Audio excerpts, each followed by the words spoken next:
কিছু তৃণমূল আইএসএফ সেজে গেছে, তাদের দ্বারাই সব থেকে বেশি বিশৃঙ্খলা সারা রাজ্যে হয়েছে, আইএসএফ এর ড্রাইভার কাঁধে নিতে হয়েছে।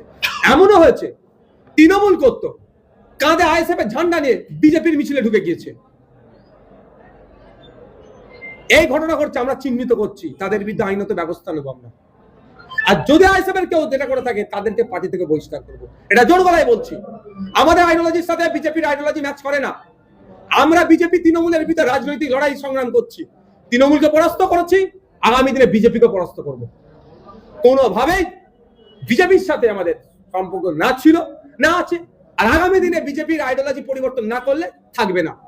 কিন্তু যারা আইএসএফকে কালিমা লিপ্ত করার চেষ্টা করছে তাদেরকে আমরা আইডেন্টিফাই করছি, তাদের বিরুদ্ধে যেহেতু আমাদের ঝান্ডা নিয়ে ঢুকেছে আইনত ব্যবস্থা গ্রহণ করা থেকে শুরু করে দলীয় শৃঙ্খলা ভঙ্গের যারা দণ্ডিত হবে ব্যবস্থা গ্রহণ করবো, একটা ছাড় পাবে না। এক সময় তৃণমূলের গলা কাটা হয়েছিলেন